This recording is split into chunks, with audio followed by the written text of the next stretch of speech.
Hola, bienvenidos a Universal 33, soy Mónica Conde.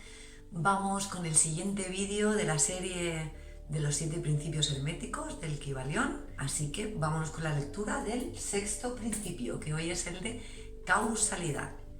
Principio o ley de la causalidad. Toda causa tiene su efecto, todo efecto tiene su causa. La casualidad no existe. Este famoso principio comporta que no hay una causa sin efecto, por tanto, siempre existe una causa primera. Todo cuanto existe tiene un creador. Hay pues un principio universal que lo dirige todo y todo sucede de acuerdo al principio. No hay nada que suceda contrario o fuera de él, porque nada escapa a la mente del todo. Y en cambio, no supongamos que nuestro destino está previamente fijado y no podemos hacer nada para cambiarlo o mejorarlo. Los hermetistas enseñan que el libre albedrío sí existe. Aunque sea una verdad relativa, el hombre puede usar una ley o principio para superar otros, ya que la ley superior siempre prevalece sobre las inferiores. El iniciado busca a veces refugio en la ley justamente para superar las leyes fenoménicas, y al contrario de la mayoría de la gente, que es más o menos esclava de la herencia, del entorno y sus circunstancias, él se eleva por encima de los planos inferiores, sirviendo a las leyes superiores y rigiendo en los demás planos, convirtiéndose entonces en causa y afectando a otros que están por debajo. La mayoría de personas son arrastradas obedientes a sus reacciones y emociones y a las influencias externas. Se convierten así en peones en el ajedrez de la vida, movidos sin resistencia por los demás y por sus propios condicionamientos. La ley del karma y de las sucesivas reencarnaciones está plenamente regida por el principio de causa-efecto. Karma no es nada más que la aplicación de este principio. Cualquier acción que nosotros realizamos tiene un efecto o unas consecuencias que afectan al objeto o persona afectado, y estos a su vez generan una reacción que afecta a otros y a todo lo que se encuentra en su entorno, y así sucesivamente, produciéndose una cadena de consecuencias imprevisibles para nosotros, pero tenida en cuenta por la mente del todo, que a través de las demás leyes o principios universales equilibra su orden establecido. Cualquier acción genera una reacción inmediata, visible más o menos rápidamente, dependiendo de la intensidad de esa acción, también dependiendo de lo conscientes que seamos de cómo generamos realidad. El karma no es el castigo por habernos portado mal en la escuela de la vida, sino la consecuencia de nuestras acciones, pasadas y presentes. Esta ley nos enseña que el pasado nos sirve para saber de nuestro presente y de cuáles han sido las causas por las que hemos llegado a ser y a estar tal y como somos y estamos. En qué hemos fallado o hemos dejado pendiente, originando nuestra situación actual. Al saberlo, podemos corregir nuestra trayectoria y cambiar el rumbo de nuestras vidas. En realidad, lo más importante y lo único que tenemos en nuestro presente es nuestro presente. De ahí las filosofías del vivir, el aquí y el ahora. Y tiene razón, porque de nuestras creencias y acciones presentes depende que nuestro futuro sea de una forma u otra. Vivamos de la mejor manera posible y estaremos actuando de acuerdo a este principio, sin aferrarnos al pasado y sin ataduras que nos hipotequen el futuro. El hombre es responsable de sus actos y es libre de seguir o no la voz de su maestro interior, que siempre le indica dónde se encuentra. Bueno, como ya sabéis, yo centro mucho esto de los principios en el autoconocimiento, más que en ver cómo está el afuera, porque viendo cómo estamos nosotros podemos entender mucho cómo está el afuera. De hecho, este principio es el que más se basa en esto. Ya sabéis, si habéis observado, y como ya he dicho, que los principios no son una cosa separada, están actuando en conjunto. Si en el principio anterior, si os recordáis, hablábamos de la importancia de la aceptación, de la comprensión de los ritmos, de nuestras emociones y cómo, según nuestras emociones y nuestras acciones, al pararnos a aceptarlas y a comprenderlas, podemos ver qué creencias habían detrás, qué se habían generado para que nosotros tuviéramos esas reacciones o esas emociones o esa manera de pensar. Bien, pues si el principio anterior del ritmo remarcaba mucho la importancia de la aceptación, de la comprensión, es lógico, es la base, porque si no aceptas tus emociones o cómo tú estás, poco vas a poder indagar más allá porque estás poniendo una resistencia, una barrera al autoconocimiento. Si no aceptas eso, poco vas a llegar a saber qué hay de fondo. Entonces, quiero dejar muy claro que aceptación y comprensión de los ritmos de las emociones no significa resignación o inacción. Si aquel principio era el de la aceptación, este es el de la responsabilidad. Bien, ¿qué dice este principio básicamente? Que todo efecto tiene una causa, toda causa tiene un efecto. Si la causa de afuera somos nosotros y cómo vemos la vida y cómo interaccionamos con ella y con los demás, habrá que primero ver cómo estamos generando esa realidad. Ser conscientes de cómo funcionamos. Y aquí es donde viene justamente esa duda que le surge a mucha gente de, sí, hombre, ¿cómo vamos a generar la realidad? ¿Cómo, si yo no he pensado en esto, en esta situación, cómo es que me ha llegado? Si esto no es lo que yo quiero vivir, ¿cómo es que me está llegando esto? No, entonces no vemos la relación entre cómo nosotros estamos siendo y el efecto que hay afuera. No vemos, por tanto, somos totalmente inconscientes de que nosotros seamos la causa de los efectos que vivimos. ¿Por qué? Pues justamente uno de los motivos principales es porque la mayoría de situaciones en nuestra vida las estamos generando a nivel inconsciente. Y para entender esto, vamos a pasar justamente a conocernos un poco más, a conocer nuestra mente, su funcionamiento, sus niveles y cómo actúa cada uno de ellos. Vale, para ello voy a usar un ejemplo muy gráfico, muy socorrido en el mundo de la psicología, del autoconocimiento, que es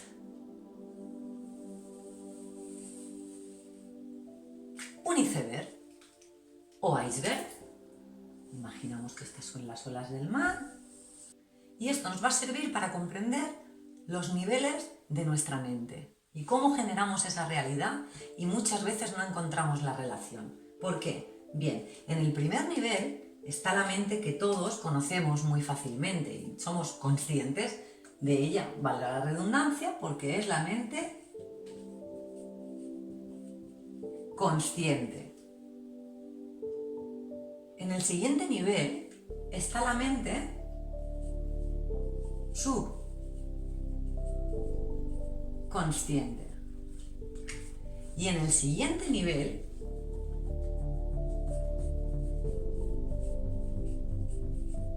está la mente inconsciente. La mente consciente, más o menos todos la conocemos. Es aquello de lo que nos damos cuenta con lo que ponemos el enfoque en la vida, con lo que hacemos el análisis, el pensamiento en el ahora. Eso es la mente consciente. Muy conocida, no tiene mucho misterio. Voy a escribir esto. Bien, ya lo he escrito todo, se me olvidaba, es en la mente con la que tenemos las percepciones, los sentidos. ¿Os acordáis de los principios de vibración? Los sentidos del gusto, del tacto, del oído, de la vista. Es con eso. Para todo esto empleamos la mente consciente. ¿Bien? Vale, muy facilito. ¿Qué sucede con nuestra mente? Que no solo percibe desde la mente consciente, no solo tiene ese nivel, tiene el nivel subconsciente y este es un nivel muy importante porque ahí comenzamos a tomar conciencia de que a veces no actuamos tan conscientemente como pensamos. El subconsciente es un compartimento, es una manera de comprender, de funcionar de la mente, que es simbólica, es sugestionable, no cuestiona, es como que todo lo que le entra es la verdad y es así, no juzga si bien o mal, sino que es como es, lo toma literal. Es donde se almacenan recuerdos temporalmente y es muy sugestionable. ¿Qué queremos decir con sugestionable, con simbólica, con que no cuestiona? Vamos a poner un ejemplo súper sencillo. Los niños. Los niños van desarrollando su cerebro, su mente a medida que van creciendo. Se dice de ellos, se sabe, que hasta los 7, 8, yo diría que incluso puede que más, que depende del niño, pero seguro hasta los 7, 8, 9, tienen un subconsciente, la mente está plenamente abierta. Es aquello que se dice, los niños son una esponja, los niños todo lo que oyen lo repiten, lo que ven lo repiten. Efectivamente, casi toda la información les está llegando a nivel subconsciente, que no cuestiona, que es simbólica, que todo lo toma como la santa verdad. Por eso sus referentes de autoridad, sus padres o quien esté a su cuidado, tienen una gran responsabilidad, no solo con lo que les dicen a través de la repetición, la mente subconsciente también funciona a través de un mismo mensaje repetido muchas veces, sino también con los actos, porque comprende a nivel simbólico. Es decir, yo le puedo decir a mi hijo, no mientas, pero sí, en un momento en el que yo estoy en una conversación, estoy diciendo, llego tarde y estoy diciendo, ya he salido de casa y estoy ahí en casa y mi hijo me está viendo, lo que le queda a nivel subconsciente es que mentir es aceptable y mentir está bien. Es el ejemplo que se está quedando, es más a nivel simbólico lo que está viendo por el sentido de la vista, que lo que le estamos diciendo. No mientas, mentir está mal. Otra cosa es que continuamente le estemos diciendo mentir está mal, mentir está mal, mentir está mal. Repetición, subconsciente también, evidentemente, pero es muy importante el simbólico. Así es como funciona esta parte de la mente. Voy a poner aquí, igual que arriba, cómo funciona alguno de estos rasgos que acabo de comentar. Simbólico, sugestionable, no cuestiona. Otro ejemplo de sugestionable, pues por ejemplo, quien maneja información tiene mucho poder. ¿Por qué? Porque tiene el poder de, a través de la repetición, bombardear con un mismo mensaje y llegar justamente a la mente de muchísimas personas. Se puede llegar a condicionar. Una mente tiene que estar muy consciente de cómo funciona el subconsciente y de lo que tiene en el inconsciente, conocedor también de su inconsciente, para no caer en esa sugestionabilidad. Uno puede pensar, bueno, no somos tan fácilmente manipulables. Bueno, nos sorprendería. Sobre todo, podéis mirar si os apetece conocer más de la mente subconsciente y de lo potencialmente manipulables que podemos llegar a ser a este nivel por quienes manejan información. Buscar neuromarketing y veréis como muchos anuncios saben que la mayoría de personas nos estamos moviendo el 90, 98, 80, no lo sé.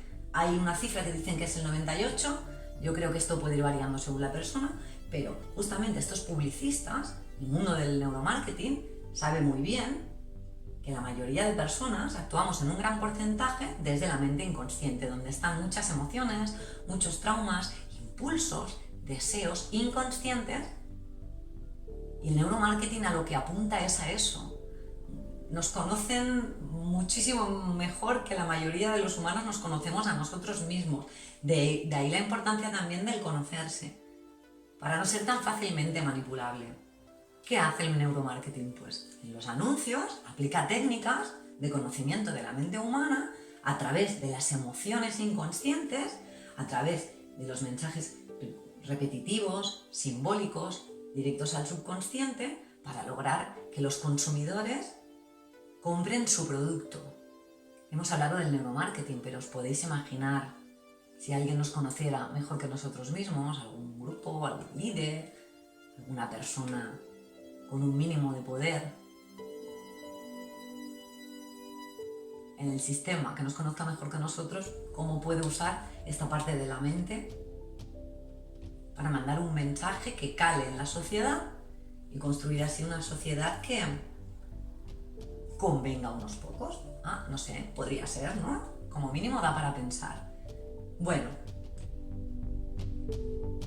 vamos con la parte de la mente más importante de conocer, de tomar conciencia de ella.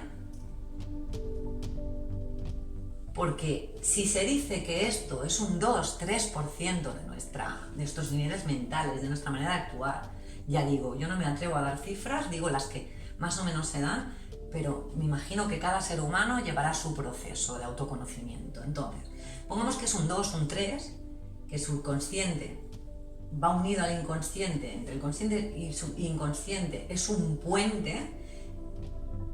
Si esto es un 2, 3, 5, el inconsciente sería un 95.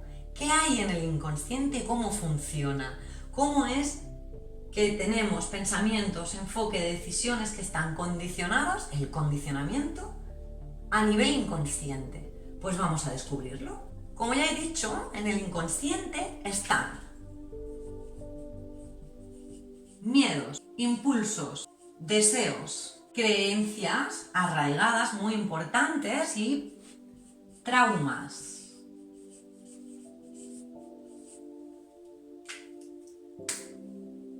Esto es lo que ocurre a este nivel. Hay muchos miedos de los que no nos damos cuenta y muchas reacciones y pensamientos que tenemos que son automáticos porque a nivel inconsciente escondemos un miedo del que ni siquiera nos damos cuenta. Un ejemplo muy sencillo. El miedo intrínseco al ser humano, que viene del cerebro reptil, es el miedo a la muerte. Realmente ser consciente de este miedo le quita peso, pero mientras no somos conscientes y lo tenemos a nivel inconsciente, gobierna mucho nuestra vida. Por eso alguien que nos pueda amenazar atentando a nuestra vida o con un peligro que pueda suponer la muerte, nos activa mecanismos inconscientes. Somos muy manipulables a través del miedo. Los impulsos, lo mismo, los deseos, impulsos y deseos que no tenemos conscientes, que también condicionan nuestra manera de actuar, nuestros pensamientos, en qué nos enfocamos. Muchas decisiones, creencias inconscientes. Estas son las creencias más limitantes. ¿Por qué son limitantes?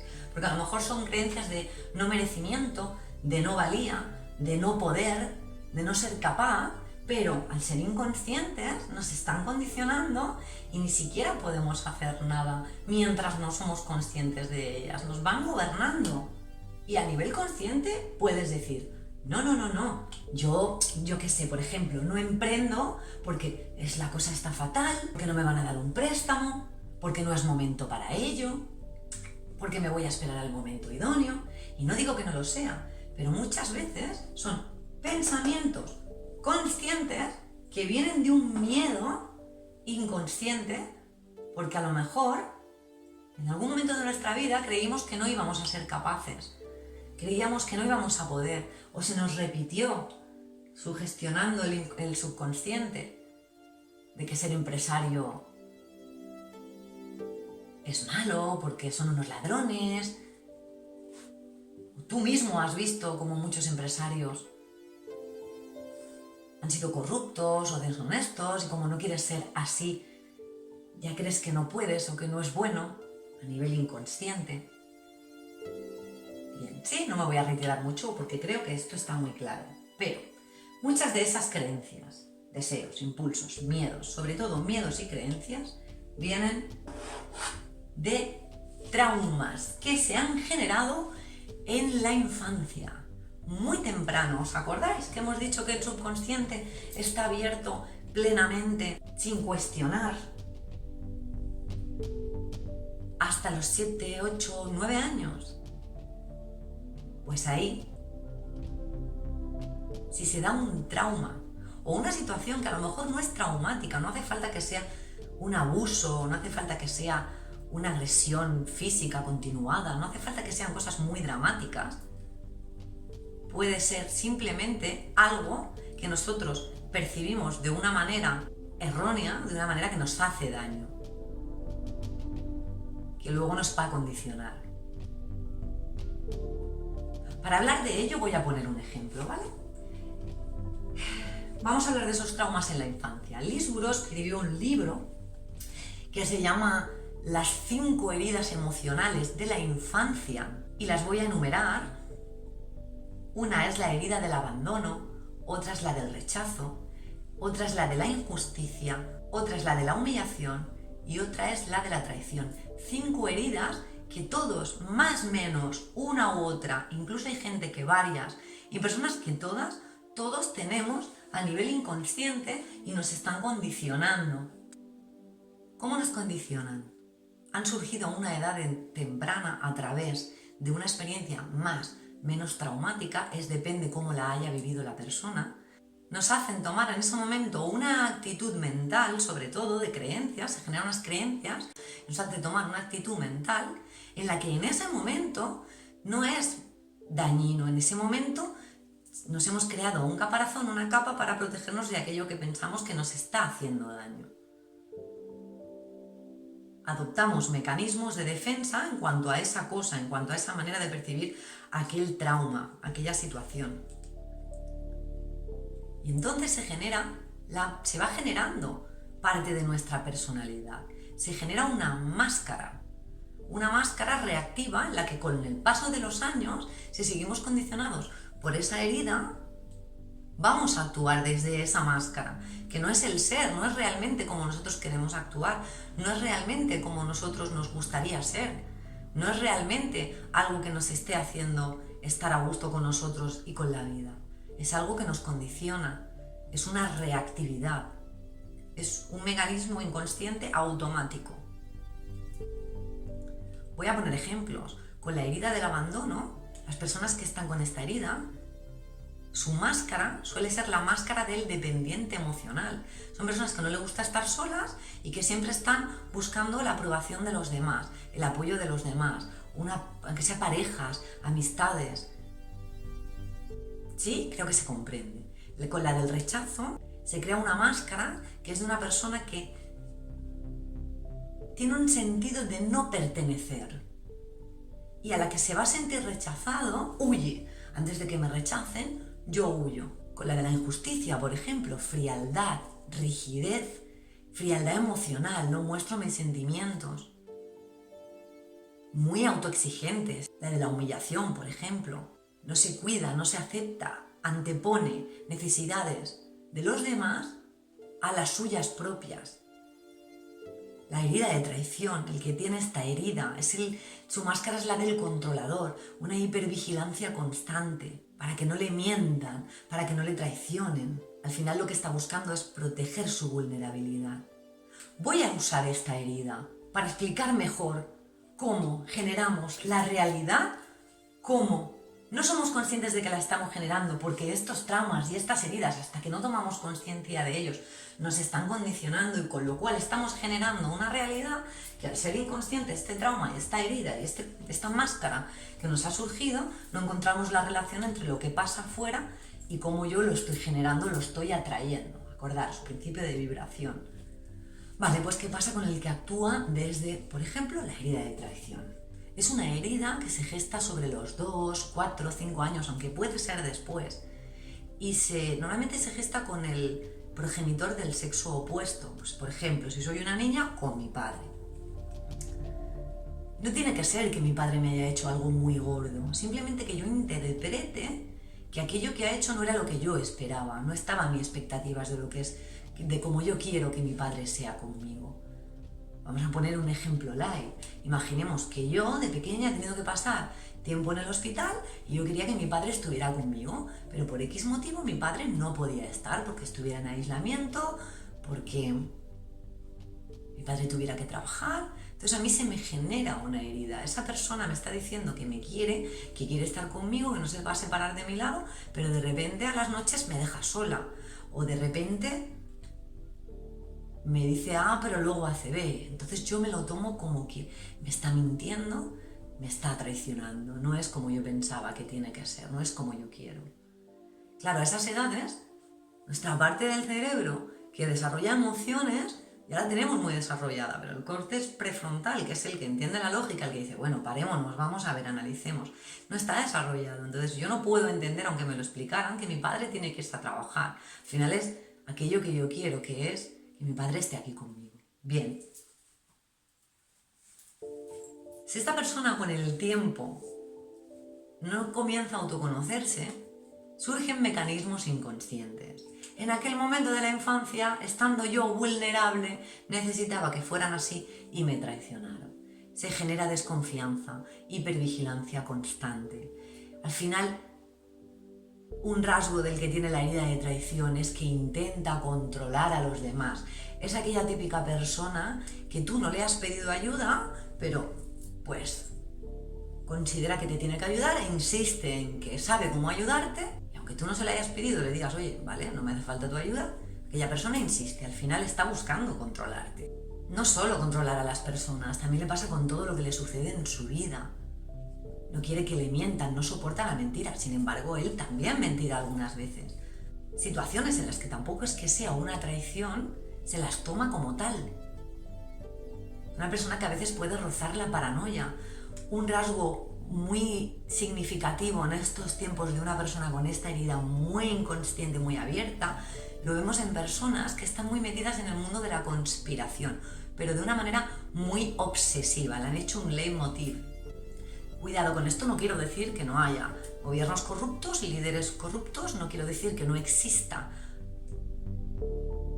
unas intenciones algo dudosas o intereses que desconocemos. No digo que esto no exista, cuidado. Digo que esa persona lo tiene muy arraigado, está muy metido en ese mundo y cualquier cosa que le comentes, ¡bum!, se va por el tema desconfianza, se va por el tema conspiración, se va por el tema nos mienten, nos engañan, nos manipulan, pero muy arraigados. Solo tienen esa perspectiva, no cabe otra en su cabeza. Eso podría ser un rasgo de los que tienen la herida de traición. Al final, esta persona que actúa desde esta herida, lo que está intentando es controlarlo todo para protegerse, para proteger su vulnerabilidad, para que no le hagan daño, controlar todo lo externo para que a mí no me hagan daño. ¿Qué le sucede? Que acaba traicionándose a sí mismo, porque no está aceptando que es vulnerable y que hay momentos en la vida en los que sentirá dolor, porque el dolor es parte de este mundo y lo va a sentir, a veces lo va a sentir. Incluso puede ver que esa misma persona a veces traiciona, porque a veces, vamos a poner un ejemplo de traición muy tonto que ni siquiera es traición, pero se lo podría tomar así esta persona. Quedas a una hora y la otra persona con la que has quedado pues llega una hora tarde, uno avisa, ya está, me ha traicionado, menudo pollo monta, pero realmente no se da cuenta que esa persona, ella misma, puede también caer en llegar un día tarde o no avisar. Quiero decir, en ese sentido también a veces traicionan. Podemos irnos a otro tipo de traiciones, infidelidades, lo que sea. ¿Cuál es el caso aquí? El caso aquí es que esta persona inconscientemente está atrayendo, justa y paradójicamente, situaciones en las que le traicionan, en las que intentan controlarlo también. Esta persona no soporta tampoco el control. No soportan que le digan lo que tiene que hacer, porque le está haciendo de espejo.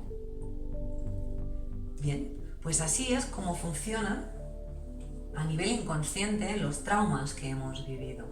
Así es como generamos realidad muchas veces y por ello no nos damos cuenta, no vemos la relación entre lo que estamos viviendo y lo que estamos emitiendo, porque está a nivel inconsciente.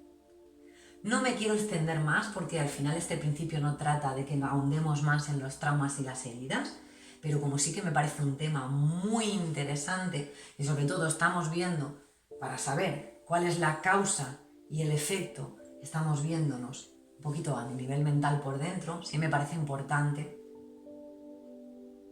de mencionarlas y además para mí es muy fácil explicar este principio a través de estos ejemplos. Como me parecen importantes, os voy a dejar en el primer comentario un par de links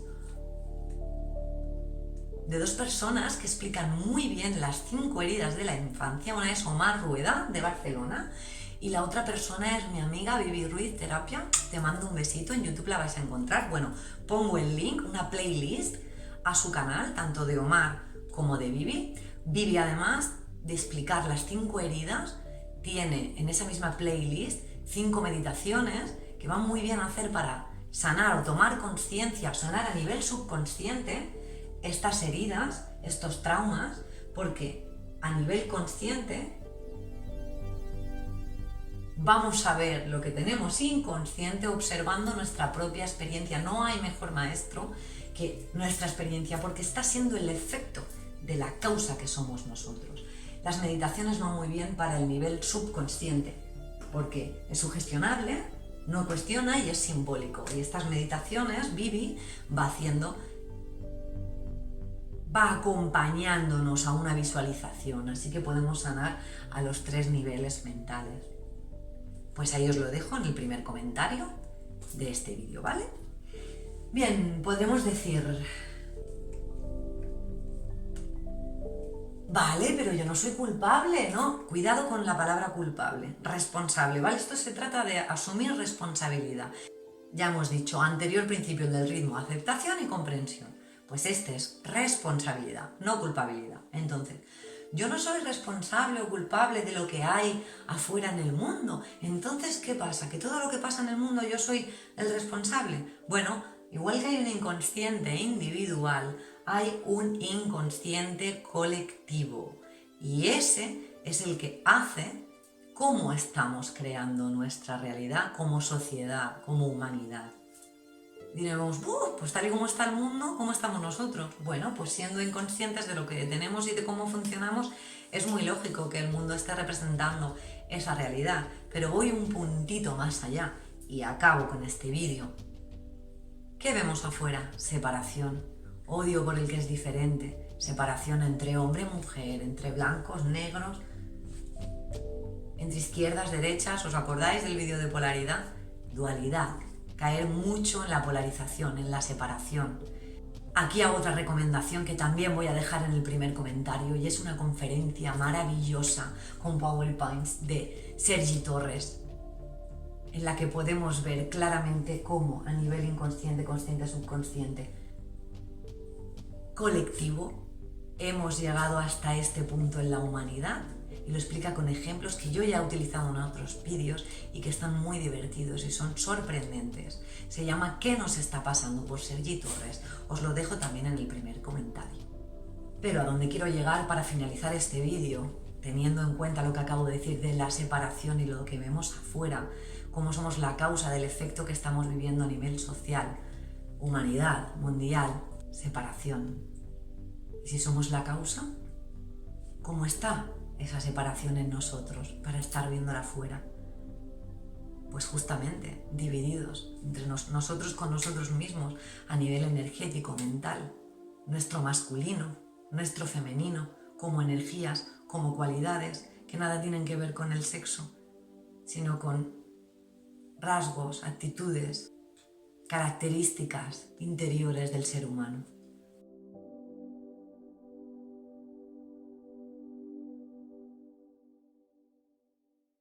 Antes de despedirme, quiero dejar clara una cosa también con este tema de causalidad que se me olvidaba y me parece súper importante también de entender. ¿Por qué es tan importante que nos conozcamos, que hagamos consciente lo inconsciente, como dijo Carl Jung, el trabajo con la sombra? Porque hay otra manera de crear realidad, hay otra manera de que nos sucedan cosas que para nosotros son preferibles, para una vida más satisfactoria para nosotros. Hay otra manera de ser felices y de generar realidad y de manifestar.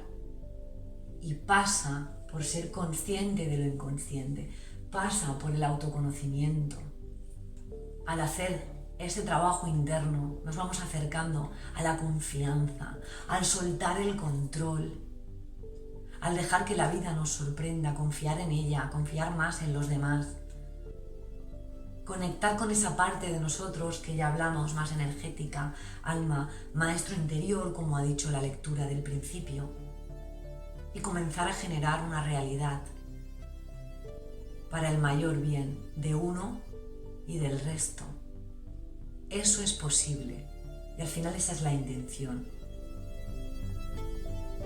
Así que ahora sí, sin más, os invito al siguiente principio, a que compartáis si os ha gustado, a comentar, que ya sabéis que me encanta que me comentéis por aquí en estos comentarios, por privado si me conocéis, a compartir si os parece útil e importante, ayudar a dar visibilidad al vídeo para que YouTube lo recomiende.